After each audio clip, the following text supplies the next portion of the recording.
22 games he was out. He returns. He comes off the bench. He got himself all warmed up and everything like that. He goes 5 for 5 from the field, 5 for 5 from the free throw line.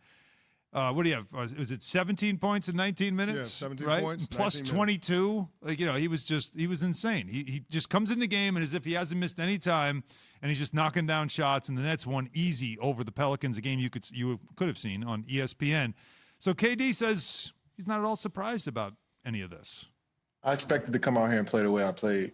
I wasn't trying to ease into the game. I just wanted to go out there and dive right into the action. I mean, the game was already fast-paced already, so from watching it from the bench, I knew exactly how I needed to approach it. So, but it was pretty cool coming off the bench, I can't lie. But it was also good to play in front of the fans as well.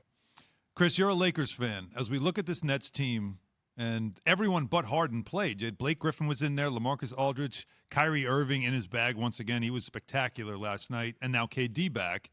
But when you remove all the star power, you take, let's say, the big three out, right? You look at their roster. Then obviously the Lakers don't have their big two right now. They're missing, and if you want to call Andre Drummond part of that, they don't have him either. When you look at supporting cast versus supporting cast, and I know you're a Lakers fan, but which team you taking? I don't even think it's a comparison. The Nets supporting cast is a lot better. I mean, you got LaMarcus Aldridge, you got Blake Griffin. Jeff Green has been a revelation. Terrific. Playing him at center and small ball. Nick Claxton has come along. Joe Harris, Bruce best Brown, three-point shooter in the game. Brown, Yes. Joe Harris with outside shooting. So they've got a lot of different pieces that play a lot of different roles on this team. But it all fits together. And the way that Steve Nash has been able to coordinate this with guys in and out of the lineup, I don't think people are talking about him enough and showing enough appreciation for the coaching job that he's doing. I mean, Kyrie Irving is box office, as Stephen A. Smith would say, what he's been able to do this year. And Kyrie had 2 individual stints where he was away from the team. So Steve Nash being able to manage that as an aside, but still keep everybody together and then still, incorporate Kyrie Irving when he is back with the team. I'm impressed by this Nets team. It's fascinating to see what they can become.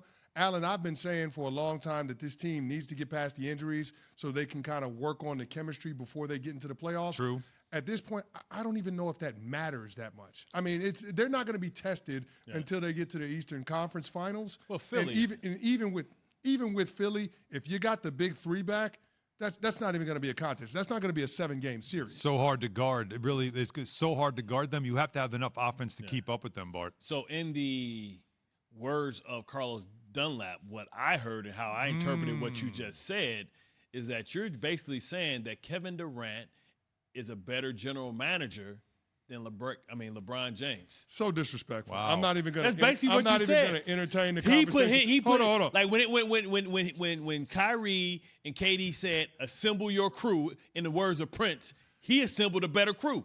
What, this the Dave Chappelle show now? That's what we're doing? Game blouses? Assemble your crew. That's what KD said when he shot the ball. He was talking to Here's what I will say. I was skeptical on how this would work out when they made the decision a couple of years ago to come over in free agency, but apparently KD and Kyrie was enough of a pull, the relationship they had with James Harden, to get him in a trade with the Houston Rockets. And listen, they've gone all in on this trio for the next couple of years, and it's worked out so far. I was concerned because I thought it was a lot of combustible personalities. But the fact that we're here right now, Bart, outside of the Lakers at full strength, I don't know if there's a team in the NBA that can stop the Brooklyn Nets when they have all 3 of those guys available and in the lineup. So here's the crazy thing, right? Because me and you are both athletes, and we have players that we admire, and then we have players that are admired by the media, right? So you have the football player. And I'm going to assume that in basketball, you have the basketball player. What does it say about how LeBron James is viewed inside the inner circle of the NBA that when they had a chance to pick, do I want to go to Brooklyn or do I want to go join LeBron, they chose to go play with KD, Kyrie, and James?